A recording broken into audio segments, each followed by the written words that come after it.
berdoa. Berdoa selesai? Ya, baik. Ibu absen dulu ya. Siapa yang nggak masuk hari ini? Oh, masuk semua. Alhamdulillah. Ya, oke. Sudah siap kan untuk belajar hari ini? Harus siap dong ya. Hari ini kita akan belajar akuntansi perusahaan dagang. Minggu sebelumnya kan kita sudah bahas beberapa materi di akuntansi perusahaan dagang ini, yaitu karakteristik perusahaan dagang. Ada yang masih ingat karakteristik perusahaan dagang itu apa?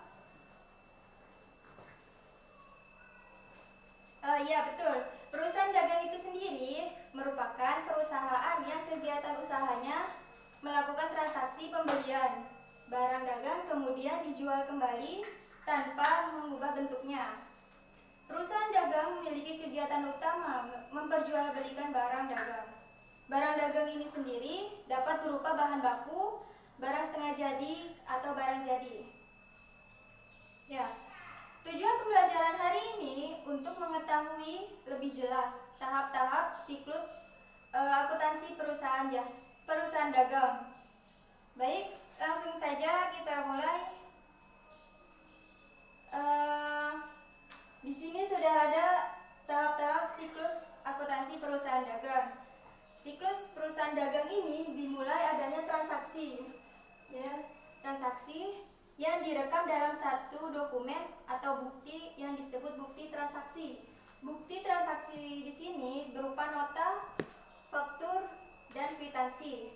Contohnya nota itu seperti ini, ya. Kemudian faktur. Faktur ini seperti ini, ya. Kemudian kwitansi. Kwitansi seperti ini.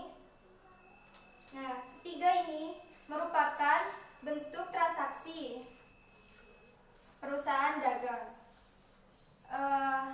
Adapun fungsi dari transaksi ini adalah sebagai sumber pencatatan akuntansi dalam akuntansi. Tahap selanjutnya adalah jurnal. Jurnal yang digunakan di perusahaan dagang ini ada dua. Yang pertama itu jurnal khusus dan jurnal umum. Jurnal khusus ini ada 4. Yang pertama penerimaan kas. Ada yang tahu penerimaan kas itu apa? Ya betul, penerimaan kas itu mencatat penerimaan kas yang berasal dari penjualan tunai, penerimaan piutang, dan lain-lain. Yang kedua ada pengeluaran kas. Ada yang tahu pengeluaran kas itu apa?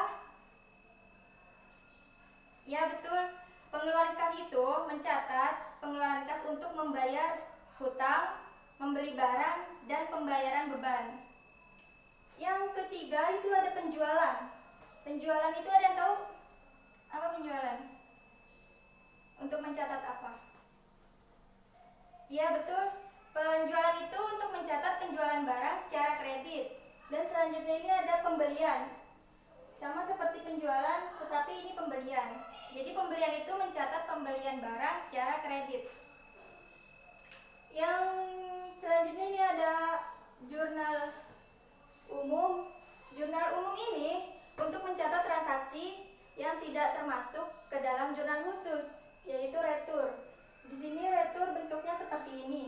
Ada tanggal, nomor, keterangan, referensi, debit, dan kredit.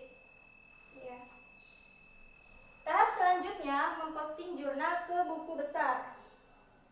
Sesuai dengan besaran setiap akunnya yang dicatat setiap tanggal akhir bulan.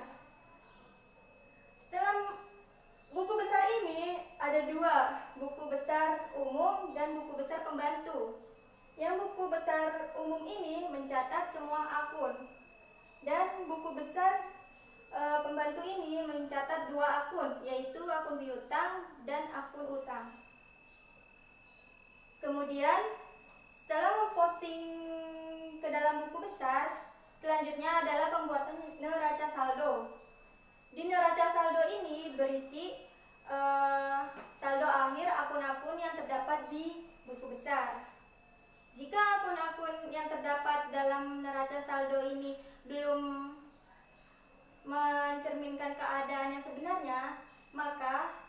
buatlah ayat jurnal penyesuaian.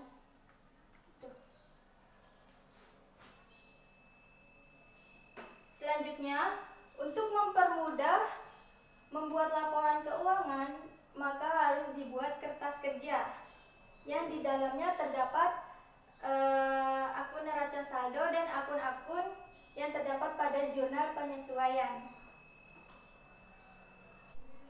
Dan untuk tahap selanjutnya ini adalah pembuatan laporan keuangan. Laporan keuangan ini yang pertama yang dibuat adalah laporan laba rugi. Di sini laba rugi termasuk akun penjualan dan akun beban. Selanjutnya laporan yang dibuat adalah laporan laba ditahan. Dan yang terakhir laporan neraca. Laporan neraca ini terdapat akun aktiva dan pasiva. Setelah membuat laporan keuangan, maka selanjutnya adalah membuat jurnal penutup. Ini. Jurnal penutup adalah jurnal yang digunakan pada akhir periode untuk menutup rekening normal atau rekening sementara, sehingga awal periode saldonya menjadi 0. Dan langkah yang terakhir dalam siklus akuntansi perusahaan dagang ini adalah jurnal pembalik. Ya, ini terakhir. Jurnal pembalik ini adalah jurnal yang dibuat pada awal periode sebagai kebalikan dari sebagian jurnal penyesuaian pada akhir periode sebelumnya. Jurnal pembalik ini terdiri atas piutang pendapatan, pendapatan diterima di muka yang digunakan pendekatan pendapatan, serta beban yang dibayar di muka jika digunakan pendekatan beban. Mungkin ada yang belum paham dari yang saya jelaskan dan ada yang ingin bertanya? Tidak ada? Kalau tidak ada yang bertanya, baik. Buka halaman 48. Nah, di situ ada tugas individu. Di situ kalian diminta untuk membuat bagan seperti ini, bagan siklus akuntansi perusahaan dagang, mulai dari transaksi perdagangan sampai penutup. Dikerjakan di kertas HVS, ya. Dikumpulkan minggu depan. Kesimpulan pada pertemuan kali ini, pada dasarnya itu siklus akuntansi perusahaan dagang tidak jauh berbeda dengan siklus akuntansi perusahaan jasa. Baik perusahaan dagang maupun jasa, seluruh transaksinya dilakukan harus dicatat ke dalam jurnal, kemudian dibukukan ke buku besar, neraca saldo, terus disesuaikan di jurnal penyesuaian, kemudian melakukan laporan keuangan, dan yang terakhir adalah membuat jurnal penutup. Mungkin sampai di sini pertemuan kita hari ini. Semoga yang saya jelaskan ini bisa bermanfaat untuk kalian semua. Jika kalian bekerja di suatu perusahaan dagang, ya mungkin ini bisa bermanfaat. Semoga bermanfaat. Terima kasih. Wassalamualaikum warahmatullahi wabarakatuh.